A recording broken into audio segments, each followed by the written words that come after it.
एक तरफ दिन की तस्वीरें, दूसरी तरफ रात का गुस्सा। इस गुस्से में नेतन्याहू के युद्ध वाले इरादों को पीसने की कोशिश हो रही है। ये इजराइल है। एक तरफ उस इलाके से गुजरता हुआ हाईवे है जो वेस्ट बैंक के करीब है, दूसरी तरफ तेल अवीव का वो इलाका है जहां जून 2025 के महीने में दुनिया ने ईरान की मिसाइलें गिरती हुई देखी हैं। दोनों तरफ गजा के युद्ध को रोककर बंधकों को वापस लाने की मांग तेज हो रही है।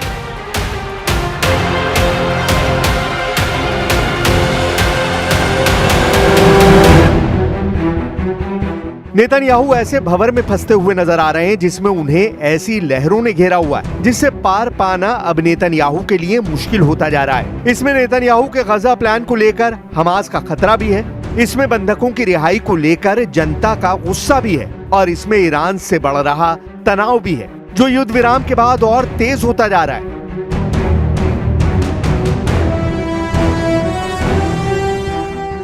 नेतन्याहू को डराने वाली सबसे खतरनाक तस्वीर ये है। नेतन्याहू को बेचैन करने वाला वीडियो गजा की तबाह हो चुकी गलियों में नहीं बल्कि इजराइल के सड़कों और हाईवे पर बनाया जा रहा है। इस वीडियो में नेतन्याहू को इजराइल के लोग ही चैलेंज कर रहे हैं क्योंकि नेतन्याहू ने गजा को लेकर जो फैसला किया है उसका सबसे बड़ा विरोध अरब देशों, ईरान या फिर तुर्की में नहीं बल्कि इजराइल में हो रहा है।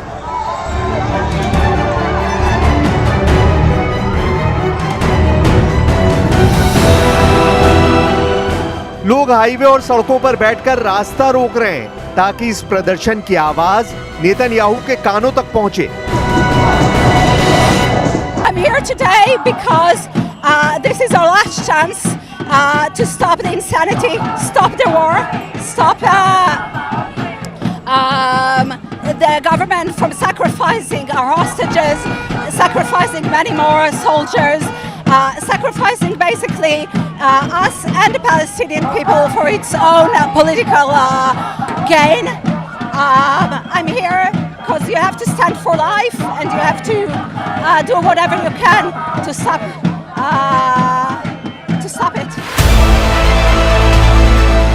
इन प्रदर्शनकारियों को काबू करने के अलावा नेतन्याहू के सामने फिलहाल और कोई रास्ता नहीं क्योंकि उन्होंने भी ऐलान कर दिया है कि युद्ध बंद नहीं होगा बल्कि और तेज होगा।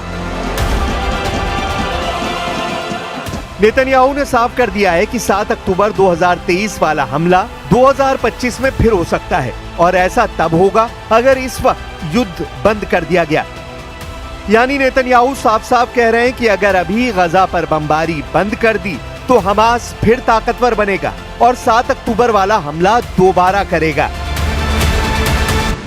אנחנו עומדים על כך לא רק שהחמאס יפורק מנשקו, אנחנו עומדים על כך גם שישראל תאכוף את פירוז הרצועה לאורך זמן על ידי פעולה רצופה נגד כל ניסיון של התחמשות והתארגנות של כל גורם טרור שהוא. नेतन्याहू गजा पर 100% कब्जा करना चाहते हैं, यानी पूरा का पूरा गजा कंट्रोल करना नेतन्याहू के एजेंडे में है। अभी इजराइल का गजा के 75% इलाके पर कब्जा है और 25% ऐसा इलाका है जहां गजा के करीब 20 लाख लोग टूटी फूटी इमारतों और टेंट में रह रहे हैं।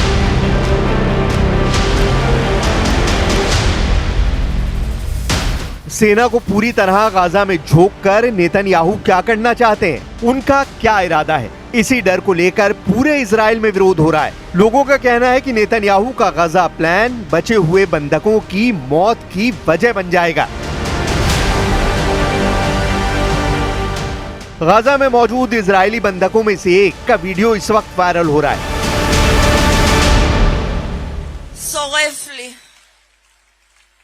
שורף לי הלב מרוב געגוע. הלב שלי שרוף כולו בגלל מתן שלי. מתן, אני, עם שלם, אנחנו עושים את כל מה שאנחנו יכולים בשבילך, בשביל כל החטופים והחטופה. אז מתן ביקש מקודם בסרטון רעש. תנו למתן רעש! तेल अवीव में गगनचुंबी इमारतों के बीच जुटी ये भीड़ नेतन्याहू के लिए सबसे बड़ा चैलेंज बन चुकी है। इजराइल में हजारों लोग हमास के कब्जे में मौजूद बंधकों की रिहाई की मांग कर रहे हैं। आसमान की ऊंचाइयों से इस प्रदर्शन को दिखाकर नेतन्याहू की महत्वाकांक्षाओं का कद समझाया जा रहा है। वहीं इजराइल के हाईवे पर नेतन्याहू का युद्ध वाला गुरूर पिघालने वाली आग लग चुकी है। ये लातरून से यरूशलेम के बीच हाईवे की तस्वीर है। नेतन्याहू पर इजराइल के लोगों ने स्ट्राइक कर दी है। इजराइल के लोगों ने बैनर और पोस्टर लेकर हाईवे बंद कर दिया है, क्योंकि इनकी मांग है बंधकों की आजादी, हमास से डील और 22 महीनों से चले आ रहे इस युद्ध का अंत। ये 3 डिमांड इजराइल में नेतन्याहू की पॉलिटिक्स को चैलेंज कर रही है, क्योंकि 20 से ज्यादा बंधक अब भी हमास के कब्जे में हैं और उनकी आजादी की मांग अब तेज होती जा रही है। साथ में गाजा युद्ध को खत्म करने की मांग है, जिसमें 62,000 से ज्यादा लोगों की मौत हो चुकी है, जबकि नेतन्याहू ने गाजा पर फाइनल चढ़ाई का अपना फैसला और तेज कर दिया है। इजराइल में नेतन्याहू के खिलाफ गुस्से को एक पोस्टर के जरिए समझिए। इस पोस्टर में ट्रंप से अपील की गई है कि वो इजराइल को बीबी यानी बेनियामिन नेतन्याहू से बचाए। अब कुछ महीनों पहले तक गाजा को रौंदने के लिए पूरी तरह से तैयार इजराइल में ऐसा क्या हो रहा है कि आम शहरी युद्ध के सामने दीवार बनकर खड़ा होना चाहते हैं। I wish this day will move something, will bring some sort of agreement, and I just want the war to be over. I don't want any more death, any more suffering. I think we had enough.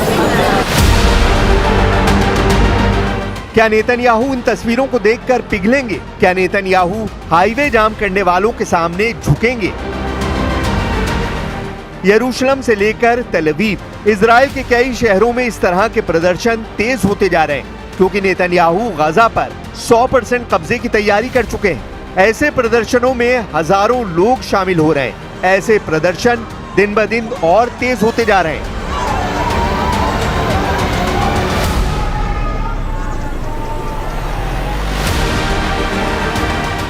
Netanyahu के गुस्से को लेकर एक बड़ी खबर Yemen से भी है। यमन पर इजराइल ने बहुत बड़ा हमला किया है। यमन की राजधानी सना में इजराइल की नौसेना ने मिसाइल से अटैक किया और एक बड़ा पावर प्लांट उड़ा डाला।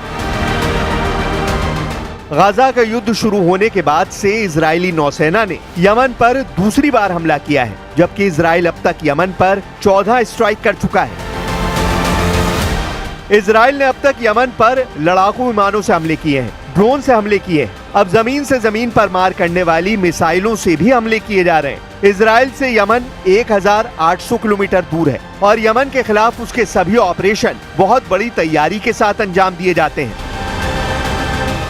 वैसे यमन की पब्लिक भी गुस्से में है। यमन कई बार इजराइल को अपनी मिसाइलों से दहला चुका है। हालांकि यमन की तरफ से इजराइल पर लॉन्च की गई ज्यादातर मिसाइल और ड्रोन रास्ते में ही इंटरसेप्ट कर लिए जाते हैं, लेकिन यमन इजराइल पर लगातार हमले करते रहता है और इस भीड़ ने तो नेतन्याहू को बहुत ज्यादा परेशान कर दिया है। इसीलिए कहा जा रहा है कि नेतन्याहू ऐसे भंवर में फंसते नजर आ रहे हैं जिसमें उन्हें ऐसी लहरों ने घेरा हुआ है जिससे पार पाना अब उनके लिए वक्त के साथ मुश्किल होता जा रहा है। नेतन्याहू के गाजा प्लान को लेकर इजराइल में ज्यादा जोश नजर नहीं आ रहा। अक्टूबर में जिस युद्ध को 2 साल हो जाएंगे, अब उसी युद्ध में नेतन्याहू खुद घिर चुके हैं। उनके सामने हमास का खतरा, बंधकों की रिहाई का मुद्दा है और ईरान के साथ यमन से बढ़ रहा तनाव भी है।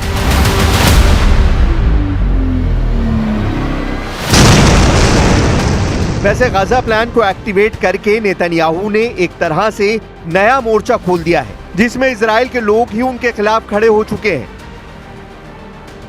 नेतन्याहू अब तक इजराइल की पब्लिक को गाजा प्लान के लिए तैयार नहीं कर पाए हैं और उनका गाजा पर पूरी तरह कब्जा करने का इरादा अटल नजर आ रहा है। Will Israel take control of all of Gaza? We intend to. Well, we don't want to keep it. We want to have a security perimeter. We don't want to govern it. Gaza से आया ये नया video देखिए, जिसमें वैसे तो नया कुछ भी नहीं है, क्योंकि पिछले 2 महीनों से गाजा में यही हालात बने हुए हैं। खाने की कमी और गाजा का ब्लॉकेड अब यहाँ भूख की तड़प को बढ़ाते जा रहे हैं। गाजा में भूख से अब तक 239 लोगों की मौत हो चुकी है। इनमें 106 तो बच्चे थे। इजराइल की सेना का आरोप है कि गाजा पहुंचने वाली रसद को हमास लूट रहा है, जबकि गाजा की तस्वीरों से साफ होता है कि यहाँ के लोग बमबारी से ज्यादा अब भूख को बर्दाश्त नहीं कर पा रहे।